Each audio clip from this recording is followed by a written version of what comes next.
Bonjour à tous, aujourd'hui on se penche sur une idée qui fait pas mal de bruit en France. Et si l'accès à l'électricité n'était plus seulement un service qu'on achète, mais un droit fondamental garanti pour tout le monde? C'est une proposition qui bouscule un peu les choses, alors décortiquons ça ensemble.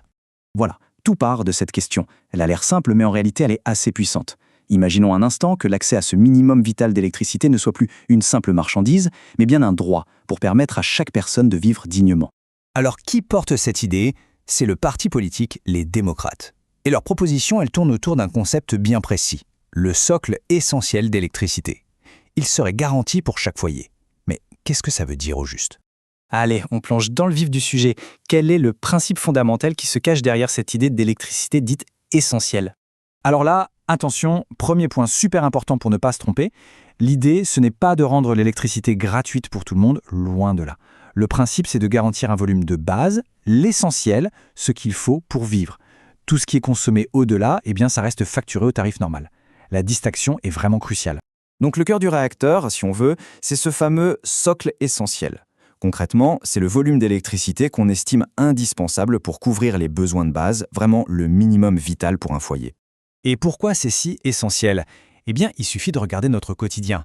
Se chauffer, s'éclairer, faire tourner le frigo pour conserver la nourriture, cuisiner. Sans électricité, tout ça, c'est impossible. Garantir cet accès, au fond, c'est garantir des conditions de vie décentes. Ok, l'idée peut sembler un peu nouvelle, mais pour la rendre plus concrète, ces promoteurs s'appuient sur un modèle que, en France, absolument tout le monde connaît. Et ce modèle, c'est celui des médicaments remboursés. Pensons-y une seconde. Quand un médicament est jugé essentiel pour la santé, la collectivité prend en charge une partie de son coût. Eh bien là, la logique est exactement la même. On transpose ce principe à l'électricité, qu'on considère comme tout aussi essentiel pour une vie digne. Donc le point crucial à retenir, c'est que le principe en lui-même n'est pas révolutionnaire.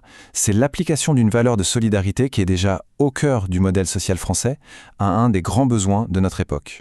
Bon, d'accord, le principe est clair. Mais maintenant, la question qui se pose, c'est, en pratique, comment on fait? Comment un tel système pourrait être mis en place? En fait, le mécanisme proposé est assez simple. Il repose sur deux leviers.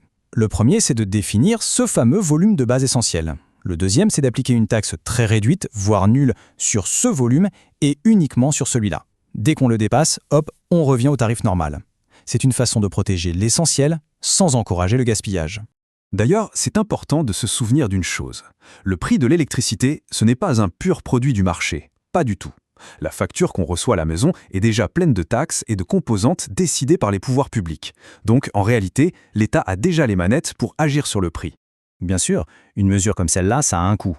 Alors, on en vient à la question fatidique, l'impact économique et surtout, le financement. Plusieurs pistes sont sur la table. Ça pourrait passer par une baisse ciblée des taxes qui serait compensée par le budget général de l'État. Ou alors, par une réorientation de certaines dépenses publiques. Au final, c'est avant tout une question de choix budgétaire. Là-dessus, il faut être honnête, et c'est d'ailleurs un point qui est souligné dans la proposition elle-même. Sans une étude d'impact précise, chiffrée par l'État, il est impossible aujourd'hui d'affirmer que la mesure s'autofinancerait. C'est une inconnue à ce stade. Par contre, ce qui est certain, c'est le bénéfice direct pour les ménages. Et l'électricité, c'est ce qu'on appelle une dépense contrainte. On ne peut pas y échapper, la facture tombe tous les mois, donc si on réduit son coût, c'est mécaniquement du revenu en plus qui reste à la fin du mois pour tout le reste. Allez, pour finir, prenons un peu de hauteur. Quel est le message, la philosophie politique qui se cache derrière cette proposition? Les porteurs du projet le résument en 3 grands objectifs. Premièrement, protéger l'accès aux besoins de base. Deuxièmement, bien sûr, soutenir le pouvoir d'achat. Et troisièmement, promouvoir une forme de justice sociale pour s'assurer que personne ne soit laissé pour compte. Et tout ça est parfaitement résumé par ce slogan. Solidarité sur l'essentiel, responsabilité sur le reste. La collectivité assure le vital et pour tout ce qui est en plus, chacun est responsable de sa consommation. C'est une recherche d'équilibre.